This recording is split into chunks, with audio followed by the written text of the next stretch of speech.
Avivamento não é quando o fogo cai, mas avivamento é quando o fogo espalha.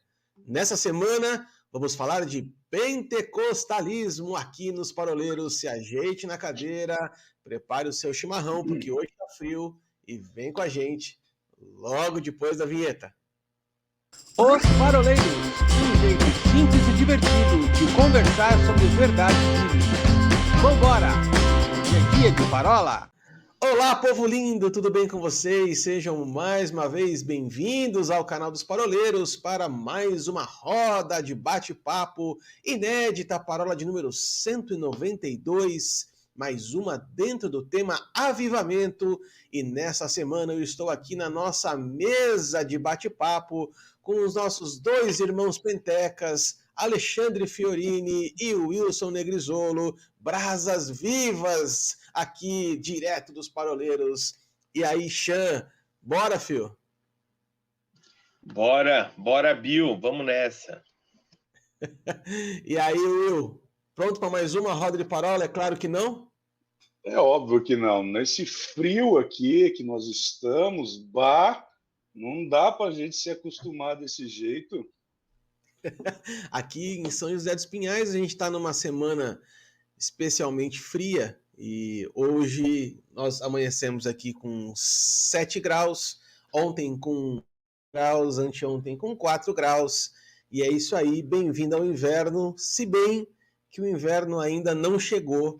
O que será que nos espera do inverno desse ano? Mas em contraponto aqui a falar de inverno, a falar de frio, nós estamos aqui numa série de parolas que falam exatamente ao contrário, que falam a respeito do fogo, falam a respeito do avivamento, da ação do Espírito Santo. E ao longo das últimas semanas, a gente vem conversando aqui sobre alguns momentos de avivamento que marcaram a história.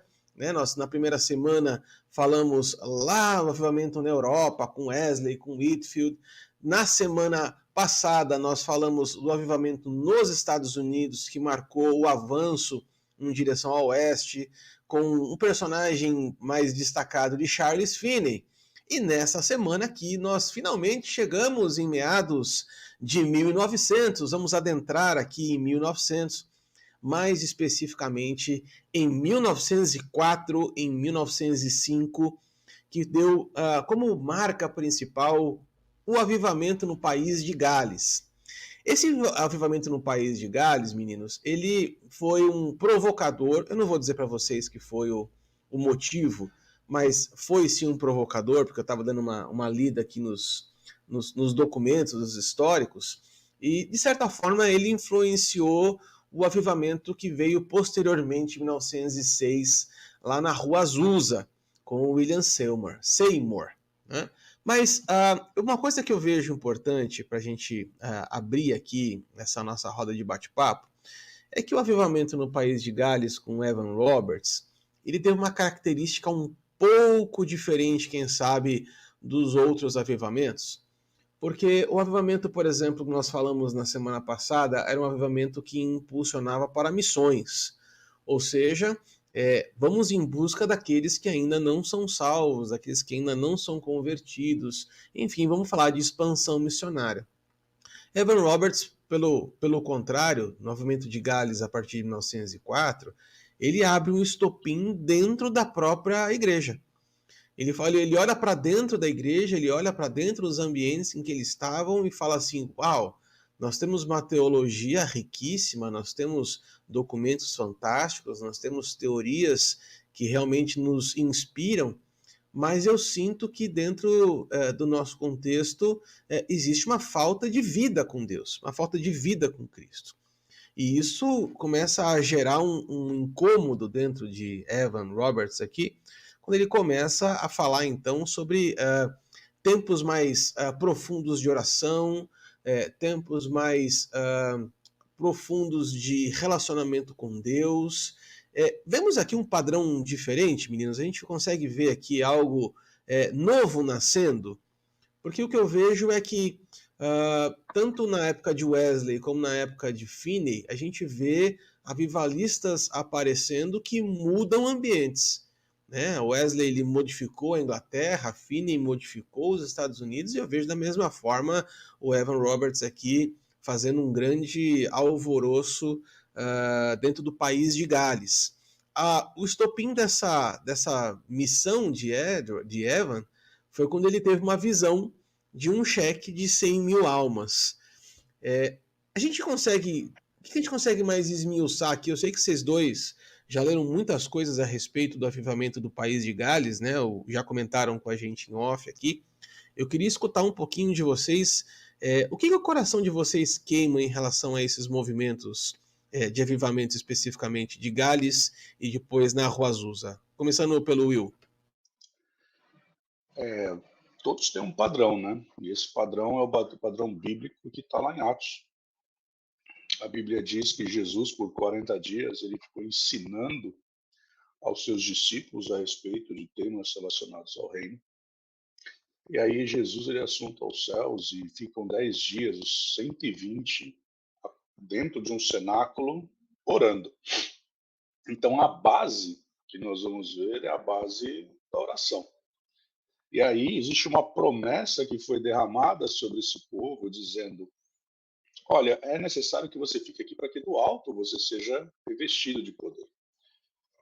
E o avivamento, ele na sua essência, ela se confunde, e esse é o problema muitas vezes, e até de um preconceito contra o adjetivo pentecostal, porque se você parar para pensar, todos nós somos pentecostais, porque se nós temos o Espírito Santo, nós temos o derramar do Espírito Santo sobre nós temos o poder do Espírito Santo, na verdade, o pentecostal foi exatamente aquilo que a própria lei, lá em Levíticos, dizia. Ou seja, você vai celebrar a Páscoa, 50 dias depois você vai ter a festa do Pentecostes. Então isso já tinha, né? E lamentavelmente, porque muitas vezes nós temos até uma doutrina um tanto quanto peculiar, vai falar sobre o cessanismo, ou seja, que hoje nós não vivemos mais esse Pentecostes. Mas então, se a gente não vive mais o Pentecostes, então pessoas novas não vão nascer, não vai ter mais salvação. Porque, a bem da verdade, é quando Pedro é cheio do Espírito Santo, as pessoas começam a falar em outras línguas. Nós vamos entrar aqui nessa expressão específica do que aconteceu ali, mas nós vemos ali, então, pessoas sendo tocadas. E aí nós vamos vendo nos ciclos, na caminhada cristã desses mesmos homens, nós vamos ver o Espírito Santo trabalhando em favor do próprio avivamento. O que é o avivamento? As pessoas só podem ser avivadas se elas estão mortas. Isso parece meio óbvio. Mas, infelizmente, por conta de uma teologia falha ou um ponto de incredulidade, eu acabo alçando o alvo sobre pessoas e sobre denominações, quando, na verdade, não deveria ser assim. Então você pega, por exemplo, você começou citando aqui as ondas de avivamento. E se nós formos ver as ondas de avivamento, nós vamos ver que toda onda de avivamento começou por uma pessoa orando, por um público se reunindo, pela sede e fome da presença de Deus e o derramar do Espírito. Isso começou em Pentecostes. Todos lá reunidos, orando, derramar do Espírito Santo, 3.000 pessoas, 5.000 pessoas, e como diz um pastor nosso, e aí o diabo se lascou, porque agora nós somos bilhões de bilhões dentro desse mundo. Né? Esse pastor ele fala algo muito engraçado, ele fala assim: no início, Satanás tinha problema com um, que era Jesus, depois foi com 12, depois foi com 120, depois 3.000. Então, acho que a base disso tudo, ela vai dizer respeito a uma resposta ao mover do próprio ministério do Espírito Santo. Então, eu não posso dizer, sob hipótese alguma, que uma pessoa que ela não é barulhenta, vamos dizer assim, porque ela não faz os trejeitos, ela não rodopia, ela não é o peão da casa própria, ela não é o peão da casa própria, ela não é um malabares dentro do culto, que essa pessoa ela não é avivada, né? Até isso, eu estava falando antes de nós entrarmos online, lá no sistema prisional, quando eu estava dando aula, uma detenta vira para mim e fala assim: mas eu vejo as pessoas que são espirituais fazendo trejeitos. Eu falo: não, isso daí é manifestação do corpo, porque você consegue segurar e reter isso. E aí a pergunta que eu fiz foi: quem é a pessoa mais espiritual? Que ora em línguas ou que flui nos frutos do espírito, né? Então, Arthur, nós vamos ver esses ciclos acontecendo. Aconteceu agora nos Estados Unidos. Como que aquela universidade, como que aconteceu? Um público de jovens que estava reunido, né? Se reunindo, começaram a cantar um louvor, aquilo começou a atrair pessoas, e começou a atrair pessoas, e aquilo foi tomando semanas e semanas e semanas. E onde que é o ponto disso de partida? Uma vida de intimidade com Deus, uma vida de oração, uma vida onde as pessoas estão sedentas e famintas. Se eu não me engano, é em Amós, que diz que vai chegar o tempo em que as pessoas procurarão pela palavra e não encontrarão, né? Então, isso que acontece com o Evan Roberts, e aí eu sei que nós vamos falar um pouquinho sobre a Rua Azusa, e como que funcionou na Rua Azusa? Foi exatamente isso, né? Nós temos lá um homem que ele é cheio do Espírito Santo, ele tem uma visão também, ele é taxado como uma pessoa maluca, ele é expulso da igreja porque ele é negro, e aí ele fala: bom, tudo bem, então eu vou arranjar um canto para mim. Aí Deus, ele faz, como diz o apóstolo Paulo em Coríntios, ele faz das coisas loucas desse mundo para confundir as sábias. Aí ele entra se eu não me engano, um prédio de um corpo de bombeiro, uma coisa assim. Olha que coisa interessantíssima. Se eu não me engano, era um quartel. É um prédio da Igreja Metodista Episcopal Africana. Isso. E aí, mas é que ele tem a estrutura como se fosse de um corpo de bombeiro, por isso que eu me confundi. E aí, ele começa ali e começa a reunir, a ponto das pessoas, a presença do Espírito Santo é tão grande que jornalistas começam a chegar lá para entrevistar e ver, e pessoas, ao chegarem perto do prédio, começam a cair arrependidas. Então, assim, como que você pode frear um mover do Espírito Santo? É o próprio Ministério do Espírito Santo trabalhando nessas ondas, né? O que eu estava pensando aqui com relação à tua pergunta, primeiro, acho que o ponto de partida é exatamente isso que o senhor falou, pessoas sedentas por Deus, né? Se a gente for pensar em Wesley, ele indo atrás dos moravianos, e aí o batismo com o Espírito Santo começa a ser o diferencial. Esse foi o diferencial para o Wesley, foi o diferencial para Charles Finney, né? Então é o diferencial de todo avivamento. O que eu percebo pela literatura, por aquilo que a gente tem, é que o foco, talvez, da literatura, ou até talvez do Senhor, tenha sido diferente, porque se a gente pegar os avivamentos que vieram dos avivalistas, Wesley, Whitefield e vários outros de época, você vai ver que são vários homens que foram despertados pregando e mudando nações. Quando a gente vem aqui para o país de Gales e para a Rua Azusa, aí parece que o foco dá uma diminuída, fica o foco principal acaba ficando ali em Evan Roberts, né, no país de Gales, e aí o foco principal em William Seymour ali na Rua Azusa. E aí o que eu acho interessante é que o avivamento sempre vai preceder por uma obediência, né? O de Evan Roberts, né? Você falou da visão do cheque, Deus falou assim: ó, volta para tua igreja e começa a pregar para jovens. E ele foi lá e obedeceu. E aí diz que o primeiro culto tinham lá um bando de curiosos vendo o que estava acontecendo, mas no segundo já tinha 30 pessoas, no terceiro já tinha mais. Então, precede oração, precede obediência, e assim, sem o Espírito Santo, nada do que nós ouvimos de qualquer avivamento teria importância. Porque aí não seria um avivamento, continuariam sempre serem reuniões, muitas vezes comuns ou simples, mas ali não, ali deu a ênfase à presença do próprio Espírito, do poder, de ver o agir do Espírito Santo. Então, eu acho que essa grande diferença é que foram vários homens de uma época dando sequência, e quando a gente vem para esses dois últimos grandes avivamentos, parece que foi algo local chamando a atenção. Tanto que, num dos livros que eu li sobre o País de Gales, diz que William Seymour se correspondia por cartas com Evan Roberts, para saber o que estava acontecendo no País de Gales. Então, isso muito provavelmente foi influenciando na decisão de como ele conduziu o que a gente conhece hoje como a Rua Azusa, né? Uma coisa que eu acho bacana da gente pontuar aqui, aqui o Ilcinho deu uma excelente levantada de bola para a gente falar um pouquinho sobre isso, quem sabe na próxima parola. Estava até conversando com o Sean em off depois, Will, da gente fazer uma parola especial só sobre os avivamentos dos dias de hoje, né? Mas enfim, você levantou uma bola bacana porque você fala a respeito de ondas, né? De ondas, de movimentos, de chamamentos. E a gente percebe que de tempos em tempos Deus tem levantado pessoas para acenarem uma bandeira. E essa bandeira estejam sensíveis ao Espírito Santo. Mas ao mesmo tempo que eu vejo esses movimentos acontecerem, eu não consigo entender que há um formato fixo em todos eles.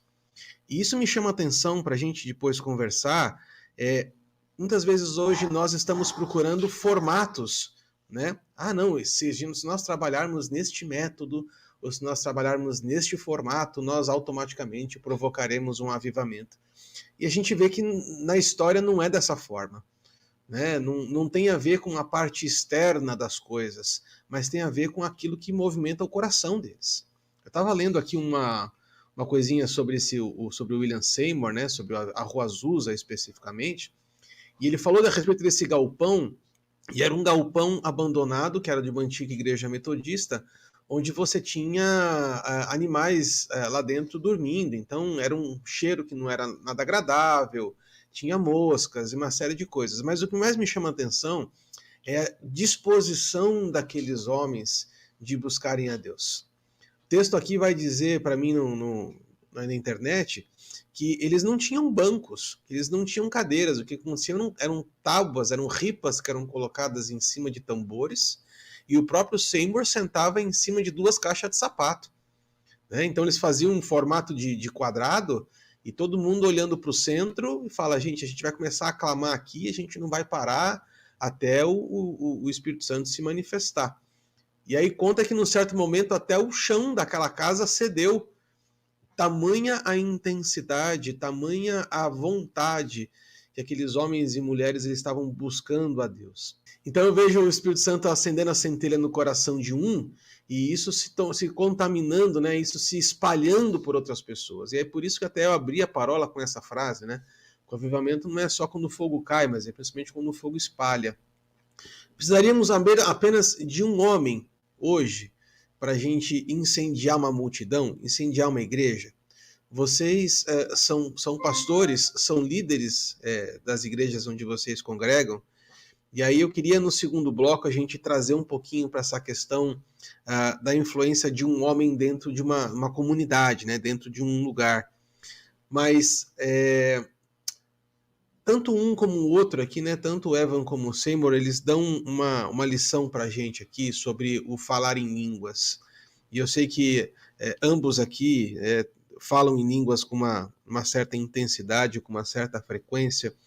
E, por curiosidade, o Falar em Línguas é o nosso episódio mais ouvido até hoje. É um episódio que o Xandão ele participa, a primeira vez que o Xandão participa, inclusive, né, que a gente fala sobre o orar em línguas. É o episódio dos paroleiros que até hoje tem a nossa maior audiência. E eu vejo aqui tanto o Seymour como o Evans falando muito em línguas. E eu sei que o Will e eu sei que o Sean têm lições preciosas para a gente falar dos resultados do falar em línguas. Eu queria escutar muito vocês a respeito disso.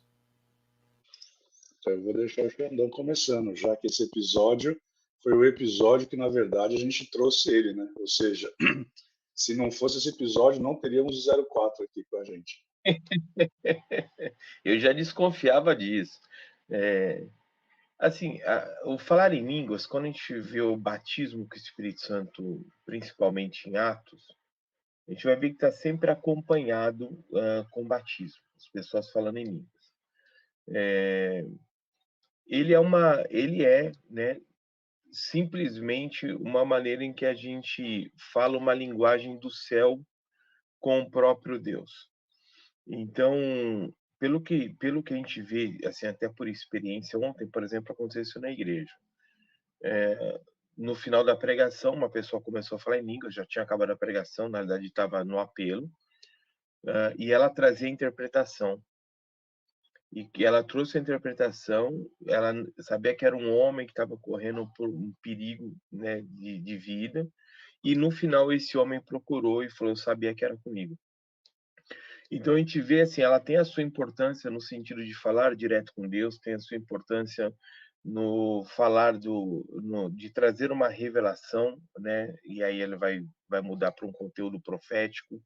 Então ele está sempre acompanhado nos moveres, né? Se ele começa o mover de Deus, vai ter sempre o batismo com o Espírito Santo, vai sempre ter o acompanhamento do falar em línguas.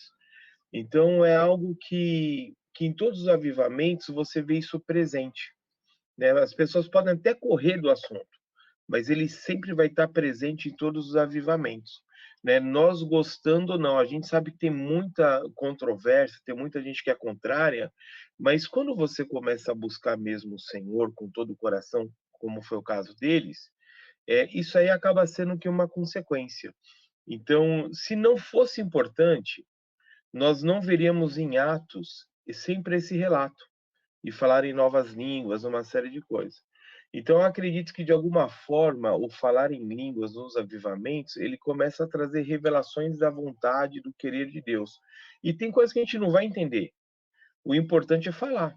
Já que Deus deu a ferramenta, já que algo está acontecendo, eu já contei nesse episódio de uma situação que eu precisava vencer e eu nem sabia disso. E eu só venci depois de 50 dias orando em línguas, porque Deus tinha falado para mim, ore 50 dias em línguas. E quando passou esses 50 dias, uma hora de línguas, uma situação que eu não consegui ultrapassar, eu vi que eu ultrapassei. Assim, a pessoa veio, me trouxe um sonho, e era exatamente isso, e nunca mais eu tive o problema. Então, assim, eu não sabia que eu estava orando de alguma forma intercessória por aquilo. Então, alguma coisa está acontecendo no mundo espiritual quando a gente está orando em línguas, né, tendo a interpretação ou não. E aí, muitas vezes, vai pavimentando esse caminho do avivamento, no caso aí da Rua Azusa e do País de Gales. Mas acho que o importante também frisar, Arturo, Will, é tudo o que aconteceu, porque não foi só um avivamento espiritual, onde as pessoas foram batizadas, curadas, a gente vai ouvir vários relatos. As pessoas foram mudando de dentro para fora, né? Vocês vão ver relatos, né, naquele livro O Mundo em Chamas, vai dizer que o pessoal que trabalhava em minas de carvão que se convertiam, os cavalos, os burros já não os obedeciam mais, porque as pessoas tinham ficado mansas. As pessoas já não tratavam os animais com violência, já não tratavam os animais com palavrão, e aí os animais não obedeciam, porque estavam acostumados àquilo. Então aí você vê a transformação interior, né? Quando você, né, relatos lá, estou falando do País de Gales, foram perguntar para um médico, o que você está achando do que está acontecendo na cidade, o avivamento, tá falando, eu não sei o que está acontecendo, mas eu sei que estão pagando as contas que me deviam. Uma outra situação foi nos bares. Os bares foram ficando vazios porque os maridos preferem estar com as mulheres e com as crianças. Então a gente vê a gente vê a manifestação do dom do Espírito, orar em línguas, profecias, uma série de coisas, mas a gente vê acompanhando junto o fruto do Espírito. Mansidão, amor, fidelidade. Então, acho que o avivamento ele tem por essa característica. Tem os dons, como a gente acabou de conversar, mas também acompanha juntamente o fruto. Quando não tem os dois, está faltando alguma coisa. Top. Will, podemos começar você com o segundo bloco? Como queiras. Vamos escutar também só para a gente não estourar o tempo. Então, para você que ficou conosco até aqui, muito obrigado. Estamos chegando ao final dessa primeira parte, desse primeiro vídeo da Parola 192, mais uma dentro do tema Avivamento. Para você que gosta desse conteúdo, deixa aqui o seu like, compartilha, segue a gente nas redes sociais, no Instagram, no Facebook, no YouTube. Mas a grande novidade desse ano é o nosso site, o www.osparoleiros.com.br, onde lá você vai encontrar todos os nossos conteúdos, as nossas parolas, o nosso curso online e também os nossos livros já publicados. A gente se encontra no próximo vídeo. Um grande abraço, fiquem com Deus e até lá. Tchau, tchau.